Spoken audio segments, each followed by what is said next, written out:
मम्मा देखो ना, ये जो बीज है ना, मैंने इसे मिट्टी में छुपा दिया है।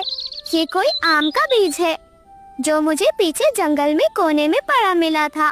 क्या ये बड़ा होकर पेड़ बन जाएगा मम्मा? हाँ मेरी गुड़िया बेटी, जब धरती माँ के सीने में कोई बीज सच्चे मन से बोया जाता है ना, तो वो जरूर पेड़ बनता है। उसे सिर्फ मिट्टी में छुपा देने से काम नहीं चलेगा। उसे प्यार देना होगा, पानी देना होगा, उससे बातें भी करनी होंगी। वो भी हमारी तरह है, जिसे महसूस करने की जरूरत होती है। सच मम्मा? क्या पेड़ भी बातें करते हैं? मुझे तो कभी आवाज नहीं आई मम्मा। गुड़िया बेटी, वो बातें तो करता है मगर शब्दों में नहीं, वो एहसासों में बातें करता है। बस तू जब थकेगी वो तुम्हें अपनी छाया देगा, जब तुम्हें भूख लगेगी तो वो फल देगा, और जब तू रोएगी तो वो अपनी पत्तियों की सरसराहट से तुझे बहलाएगा। अरे वाह मम्मा, फिर तो मैं इस पेड़ को अपना सबसे अच्छा दोस्त बना लूंगी। बारिश में भी धूप में भी हम दोनों साथ साथ बड़े होंगे। रानो चिड़िया और उसकी बेटी गुड़िया आपस में ऐसी बातें कर ही रहे थे। वहीं पास एक पेड़ की डाल पर बैठे हुए कालू कौवा और गौरी कौवी ये सब देख रहे थे।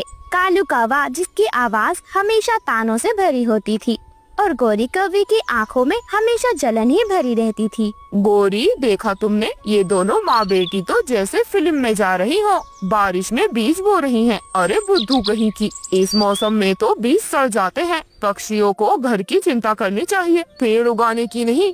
बेवकूफ कहीं की। हाँ कालू जी, आप बिल्कुल सही कह रहे हो, लेकिन ये रानो खुद को बहुत सियानी समझती है। हर बार कुछ न कुछ नया करके जंगल की नजरों में आना चाहती है। अब देखना, आम का पेड़ लगाएगी, फिर फल खाएगी और हमें दिखाएगी भी नहीं। गौरी, हमसे पहले कोई फल नहीं खा सकता। जब पेड़ बड़ा होगा ना, हम सबसे पहले धाबा बोलेंगे। हाँ कालू जी, और कहेंगे कि हम तो सिर्फ छाया लेने आए थे। ऐसे ही धीरे धीरे कुछ समय बीत जाता है। समय के साथ साथ नन्हा पौधा बारिश में हरा भरा हो चुका था। उसकी नाजुक शाखाएं ऊपर की ओर बढ़ रही थी। मेरे प्यारे दोस्त, ये लो पानी पी लो। ये पानी बिल्कुल ताज़ा है। माँ ने कहा था बारिश का पानी सबसे मीठा होता है। आप खूब पानी पियो।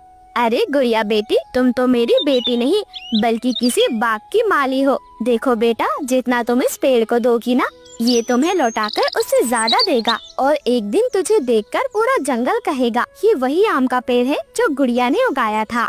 हाँ मम्मा, ये आम का पेड़ और मैं, हम दोनों तो पक्के दोस्त हैं। और आप देखना, हम दोनों साथ साथ बड़े होंगे। बड़े होकर भी मैं कभी इसका साथ नहीं छोड़ूंगी, और ना ये मेरा।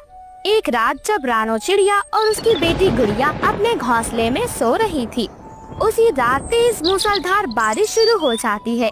बारिश और गड़गड़ाहट वाला तूफान जंगल पर टूट पड़ता है। रानो चिड़िया और उसकी बेटी गुड़िया का जो घर था वो भीग चुका था। मम्मा, मम्मा, पानी टपक रहा है छत से और बाहर बहुत तेज हवा चल रही है। मम्मा, मम्मा, मुझे डर लग रहा है।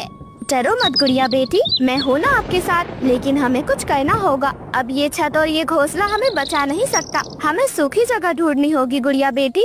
मम्मा, हम कहाँ जाएंगे? और हमारा वो आम का पेड़? मम्मा, अगर वो बारिश में बह गया तो? नहीं मम्मा, मैं उसे छोड़कर नहीं जाऊंगी। मम्मा, क्या हम उसे साथ नहीं ले जा सकते? नहीं गुड़िया बेटी, पेड़ को हम अपने साथ नहीं ले जा सकते। उसके लिए ये धरती जरूरी है। लेकिन अगर तूने उस पेड़ को दिल से उगाया है बेटा, तो वो किसी तूफान से नहीं डरेगा। वो जरूर बचेगा मेरी बच्ची। वहीं दूसरी ओर कालू कौवा और गौरी कौवी भी बैठे हुए थे। कालू जी, घोंसला तो टूट गया, सारे पंख बारिश के पानी में भीग गए हैं। हाँ गौरी, हमें जल्द से जल्द किसी पेड़ से लकड़ियाँ काटनी होंगी और अपनी छत को फिर से सही करना होगा। और ऐसे ही कालू कौवा और गौरी कौवी उड़ते हुए भीगते हुए सीधे रानो चिड़िया के आम के पेड़ के पास पहुँच जाते हैं। अब उन्हें बस एक ही चीज चाहिए थी, लकड़ी और सुरक्षा।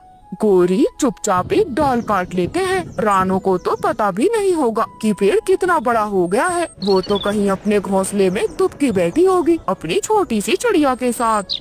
हाँ हाँ कालू जी, और ये डालियाँ भी कितनी मोटी हैं। अगर इनकी 2-3 टहनियाँ मिल जाए तो हमारा छप्पर तो फिर से खड़ा हो जाएगा। और फिर कालू कौवा अपने पंखों से उस पेड़ की टहनी काटने ही वाला था, तभी आम के पेड़ से एक रहस्यमयी रोशनी निकलती है और उस पेड़ से एक गूंजती हुई आवाज आती है। जिसने मुझे बचपन में बोया, जो मुझे बारिश से ढकती रही, उनकी गैर हाजिरी में तुम मेरी टहनियाँ काटने आए हो। क्या तुम्हारे अंदर थोड़ी भी शर्म नहीं बची? ये पेड़ तो बोल रहा है गौरी। हाँ कालू जी, लगता है ये पेड़ ही बोल रहा है। हाँ मैं बोल सकता हूँ और सुनता भी हूँ। मैंने उनकी बातें सुनी है, जिसने मुझे प्यार से बड़ा किया। और अगर तुम मेरी डाल काटोगे तो तुम्हारी छत तो गिरेगी ही, तुम्हारी आत्मा भी भीग जाएगी। कालू कालू चलो यहाँ से, ये पेड़ तो कोई जादुई लगता है। भागो यहाँ से कालू जी। हो गौरी, चुपचाप उड़ जाते हैं, कहीं ऐसा ना हो पिछली बार की तरह ये पेड़ हमें पीट डाले। और फिर ऐसे ही कालू कौवा और गौरी कौवी दोनों डरकर वहाँ से भाग जाते हैं। ऐसे ही सुबह हो जाती है। सुबह तेज धूप निकली थी, बारिश रुक चुकी थी।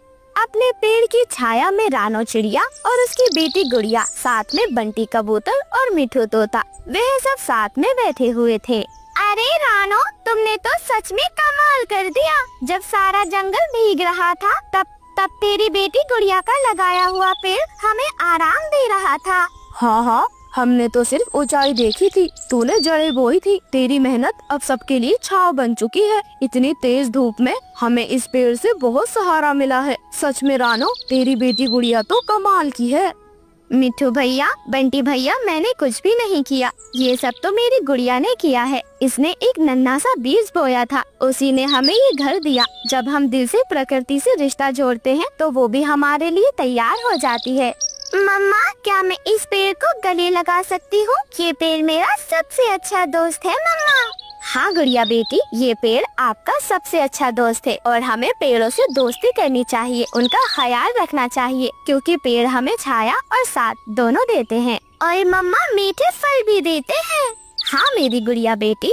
और फिर रानो चिड़िया अपनी बेटी गुड़िया को अपने सीने से लगा लेती है। कालू कौवा और गौरी कौवी को अब पछतावा हो रहा था। वो दोनों उड़ते हुए रानो चिड़िया के पास आते हैं और उससे माफी मांगते हैं। रानो बहन, हम बहुत ज्यादा शर्मिंदा हैं। हमने हमेशा तुम्हारा मजाक उड़ाया, तुम्हारी मेहनत को मेहनत नहीं समझा। कृपया हमें माफ कर दो रानो बहन। हाँ रानो बहन, कृपया हमें माफ कर दो। हमसे बहुत बड़ी गलती हो गई है। आज के बाद हम भी पेड़ लगाएंगे। तुम सब की तरह हम भी इस जंगल को और ज्यादा खूबसूरत बनाएंगे। गौरी बहन, कालू भाई, रात का भूला अगर सुबह को घर आ जाए तो उसे भूला नहीं कहते। और ऐसे ही जंगल के सभी पक्षी हमेशा हंसी खुशी रहने लग जाते हैं।